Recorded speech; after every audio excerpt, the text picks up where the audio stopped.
किसान भाइयों नमस्कार, कैसे हैं आप। मैं हूं अंकुर चौधरी, आप देख रहे हैं कृषि की बात यूट्यूब चैनल। किसान भाइयों, ये आप 118 का गन्ना देख रहे हैं। बहुत ही शानदार जानदार गन्ना है और बहुत ही अच्छी वैरायटी है। ये वैरायटी ऐसी वैरायटी है जो 0238 को के उत्पादन देने में क्षमता रखती है। 0238 के बराबर उत्पादन देने में क्षमता रखती है। ये एक ऐसी वैरायटी है। आज इस वैरायटी के बारे में हम बात करेंगे कि इसकी पेड़ी को किस तरीके से हम एक्टिविटी कर सकते हैं इसकी पेड़ी में। क्योंकि कुछ किसान भाई कहते हैं कि इसकी 118 की पेड़ी बहुत अच्छी नहीं हो पाती। पौधा गन्ना अच्छा हो जाता है लेकिन पेड़ी गन्ना अच्छा नहीं हो पाता। तो जो किसान भाई ये कहते हैं कि इसकी पेड़ी अच्छी नहीं हो पाती, तो ये वीडियो उनके लिए है कि इसकी पेड़ी के लिए अच्छा करने के लिए 0238 के बराबर पैदावार लेने के लिए क्या क्या कल्टीवेशन, क्या क्या एक्टिविटी हम इसमें कर सकते हैं। तो ये वीडियो आज उनके लिए है। दोस्तों, 118 गन्ना वैरायटी ऐसी वैरायटी है जो 0238 के बराबर उत्पादन देने की क्षमता रखती है। इस वैरायटी का रिकॉर्ड भी है कि यह वैरायटी 0238 से अधिक उत्पादन देती है। लेकिन पिछड़ती कहाँ है कि कुछ किसान भाइयों को अनुभव नहीं होता कि हम किस तरीके से इसकी पेड़ी गन्ना लें, और वे इसका पौधा गन्ना लेने के बाद ही इसकी जो है हार्वेस्टिंग कर देते हैं। तो आज की वीडियो में मैं आपको बताऊंगा कि अगर हम अपना 118 पौधा गन्ना कटाई कर रहे हैं, वैसे तो ये कार्यवाही बुआई के समय ही हमें करनी होती है, लेकिन अब जिन किसान भाइयों के 118 गन्ना खड़ा है और उनको पेड़ी लेनी है, तो वे किस तरीके से इसमें कल्टीवेशन कर सकते हैं, क्या क्या एक्टिविटी कर सकते हैं, ये जानकारी आज हम इस वीडियो के माध्यम से आपको देने वाले हैं। तो दोस्तों, जानकारी आपको अच्छी लगेगी तो आप वीडियो को शेयर भी करेंगे और चैनल को सब्सक्राइब भी करेंगे, और किसान भाइयों के साथ भी इस वीडियो को शेयर करके और वीडियो को लाइक भी कर देंगे। तो चलिए दोस्तों, वीडियो शुरू करते हैं।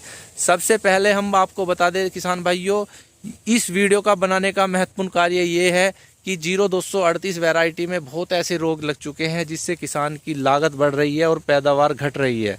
तो हमें दूसरी वैरायटी पर ज़रूर आना है। आज के टाइम में बहुत ऐसी किसान हैं जो आपको भ्रमित कर रहे हैं कि ये 118 है। किसान भाइयों, अब जब भी आप कोई वैरायटी का चुनाव करें तो अपने मिल स्टाफ से या किसी जानकार से जिसको वैरायटी का ज्ञान हो, उसको एक बार आप ज़रूर वैरायटी दिखा लें। जब भी आप उसके गन्ने का चुनाव करें, उस वैरायटी का चुनाव करें, उसके बाद ही उस गन्ने की बुआई करें। क्योंकि आजकल बहुत रिजेक्ट वैरायटी मार्केट में घूम रही हैं और अच्छे अच्छे दामों पे घूम रही हैं। तो चलिए अब अपने टॉपिक पे आते हैं किसान भाइयों कि हम 118 पेड़ी में अच्छा उत्पादन लेने के लिए क्या क्या हम एक्टिविटी कर सकते हैं। सबसे पहले किसान भाइयों बात आती है गन्ने की कटाई की। कटाई करते समय हमें कौन कौन सी बातों का ध्यान रखना चाहिए। तो उसमें सबसे पहला महत्वपूर्ण कार्य है किसान भाइयों समय। समय किसी भी फसल की पैदावार के लिए समय एक बहुत महत्वपूर्ण रोल निभाता है। तो जब भी हम गन्ने की कटाई करें, खासकर 0118 की, तो फरवरी यानी कि 15 डिग्री सेल्सियस टेम्परेचर हो, उस टाइम ही हमें अपना 118 गन्ने की पौधे गन्ने की हार्वेस्टिंग करनी है, कटाई करनी है। दूसरा महत्वपूर्ण कार्य आता है किसान भाइयों, गन्ने की कटाई किस तरीके करें। तो सबसे महत्वपूर्ण कार्य ये है किसान भाइयों, जब हम 118 की अपने की कटाई करें तो बिल्कुल सतह से मिलाकर करें, बिल्कुल भी उसमें ठूट ना छोड़ें। क्योंकि ठूट अगर हम छोड़ देते हैं तो उसमें फंगल इन्फेक्शन, फंगल डिसीज़ लगने का बहुत डर रह जाता है। तो उसको हम बिल्कुल मिट्टी से मिलाकर गन्ने की कटाई करें, जिससे उस पर हल्की सी मिट्टी भी लग जाए, जिससे उस पर कोई फंगल इन्फेक्शन ना हो। साथ के साथ जो हमारे पोगे खड़े हैं उनको हम निकाल दें, यानी कि इकसार गन्ने की खेत की कटाई करें, पोगा बिल्कुल भी ना छोड़ें। क्योंकि पोगा अगर हम छोड़ते हैं तो जो हमारे नए किल्ले निकलते हैं उनको इतना अच्छा फूड मटेरियल नहीं मिल पाता जिससे वे ग्रोथ कर पाएँ। क्योंकि जो बड़ा पोगा होता है वो सारा अपना फूड मटेरियल ले लेता है। तो दो जानकारी हमने दे दी आपको। एक तो कटाई किस समय करें, फरवरी से पहले 18 की कटाई ना करें। दूसरा, ठूट ना छोड़ें। और तीसरा किसान भाइयों, पोगले बिल्कुल भी ना छोड़ें। ये एक बहुत ही महत्वपूर्ण कार्य है गन्ने की पैदावार लेने के लिए, खासकर पेड़ी से। इसके बाद किसान भाइयों, जब हम गन्ने की कटाई अपने खेत की पूरी कर लेते हैं तो उसमें 10 दिन के अंदर अंदर हल्का सा यूरिया ज़रूर लगाएं। यूरिया लगाने के बाद उसमें आप पानी दे दें, जिससे उसमें गर्मी बनेगी। गर्मी बनने के साथ किलो की संख्या बहुत इकसार निकलेगी, बिल्कुल सही तरीके से निकलेगी। तो आपका कटाई होने के बाद यूरिया लगाकर उसमें पानी का प्रयोग जरूर करें, जिससे उसमें हल्की सी गर्मी बने। गर्मी बनते ही उसमें जो है आपका जो किलो की संख्या होगी वो इकसार निकलेगी और ज़्यादा निकलेगी। इसके बाद किसान भाइयों, आपको यूरिया के साथ एक काम और कर सकते हैं। आप कोई भी हल्का फंगीसाइड, जैसे कार्बनडाजिम है, हेक्सास्टोप है, आप इस तरीके का कोई फंगीसाइड होगा तो आप यूरिया के साथ कोटेड करके उसे भी लगा सकते हैं, जिससे अगर बची कुची फंगल इन्फेक्शन हमारे खेत में शुरू से लगा हुआ है तो वो हमारे खेत से निकल जाए, जिससे हमारी खेत में कोई फंगस का अटैक ना हो। दोस्तों, सबसे लास्ट और सबसे महत्वपूर्ण बात आती है डोज की। तो डोज देने से पहले हमें एक छोटा सा कार्य करना होता है, जो मैं आपको बता दूं। किसान भाइयों, हमारा खेत 1 साल से दबा हुआ है और उसमें वायु संचार का, पानी की लीचिंग की बहुत सारी समस्या होती है। तो उसके लिए हमें अपने खेत की पहले हल्की सी निराई गुड़ाई कर देनी चाहिए, या तो हल्का हल्का उस पर रूटर लगा दें। रूटर लगाने से क्या होगा कि उसकी जो मिट्टी होगी वो भुरभुरी हो जाएगी।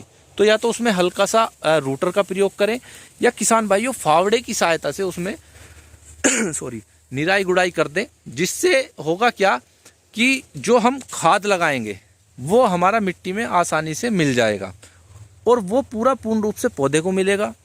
खरपतवार खेत में ना हो और खरपतवार भी हमारे खेत से निकल जाएंगे। आपको निराई गुड़ाई करके 2-3 दिन खेत को ऐसे ही छोड़ना है। उसके बाद अपने खेत में आपको डोज लगानी है, जिससे हमारा खेत बिल्कुल सपा हो जाएगा और उसमें जो है कल्लों की संख्या एकदम बहुत अच्छी तरीके से बनेगी। तो उसके लिए आपको क्या करना है, या तो आप NPK ले लें, या आप DAP ले लें, या आप सिंगल सुपर फास्फेट ले लें। इन तीनों खाद में से कोई भी एक खाद आप ले सकते हैं। उसके साथ आप ह्यूमिक एसिड और हो सके तो सागरिका, या सागरिका ना मिल पाए तो आपको कोई माइक्रोन्यूट्रिएंट्स का आप ले सकते हैं 5 किलो का, जो 1 एकड़ में आपका काम कर देगा आसानी से। और इन सभी चीज़ों को मिलाकर पानी लगा दें। ध्यान ये रखें कि आप जिस टाइम आप अपने खेत में लगा रहे हो उस टाइम आपके खेत में खरपतवार ना हो। खरपतवार को आप जड़ से ख़त्म कर दें। 2 तरीके से आप खरपतवार को ख़त्म कर सकते हैं किसान भाइयों। अगर गन्ने कटाई के बाद आप खरपतवारों को निकलवा रहे हैं तो कभी भी उसमें कोई भी हर्बिसाइड का यानी खरपतवार नाशक का प्रयोग ना करें। खड़े गन्ने में आप हर्बिसाइड का प्रयोग कर सकते हैं, एट्राजिन का कर सकते हैं, 2,4-D का कर सकते हैं, पैराक्वाइड का कर सकते हैं। इन 3 में से किसी भी आप खड़ा गन्ना कटाई से पहले आप प्रयोग कर सकते हैं, लेकिन कटाई के बाद आप किसी भी खरपतवार का यूज़ ना करें, क्योंकि खरपतवार का हम कटाई के बाद यूज़ करते हैं तो हमारी फसल स्ट्रेस में चली जाती है, और स्ट्रेस में जाने के बाद अगर हम उसमें से स्ट्रेस में निकालते हैं तो बहुत ज़्यादा दिक्कत होती है। तो आप खरपतवार का यूज इस तरीके से कर सकते हैं और खुराक पूरी दें आप। 1 एकड़ में मैं बता रहा हूँ, 1 एकड़ में आप 1 कट्टा या तो NPK ले लें, या आप सिंगल सुपर फास्ट SSP ले रहे हैं तो 3 कट्टे, NPK ले रहे हो तो 1 कट्टे। उसमें साथ के साथ ह्यूमिक एसिड और माइक्रोन्यूट्रिएंट्स जरूर मिलाएं। मैं आपको गारंटी देता हूं कि आपकी जो 118 की पेड़ी है वो बहुत अच्छा रिजल्ट देगी, बहुत अच्छा उत्पादन उसका निकल के आएगा। तो ये छोटे छोटे 2-3 कार्य अगर आप कर लेंगे अपनी फसल में तो आपकी 118 की पेड़ी 0238 से अधिक उत्पादन देने की क्षमता रखती है। ये जानकारी आपको कैसी लगी जरूर बताइएगा, और चैनल पर नए आए हो तो किसान भाइयों चैनल को सब्सक्राइब कीजिएगा, और किसी के बहकाव में आके दूसरी गन्ना वैरायटी को अपने क्षेत्र में ना लगाइएगा। वीडियो आपको अच्छी लगी हो तो वीडियो को शेयर जरूर करें, और किसान भाइयों लाइक और कमेंट आपके बहुत कम आते हैं, ये जरूर लाइक जरूर करें वीडियो को, और कमेंट में जरूर दें आपको जानकारी कैसी लगी। धन्यवाद।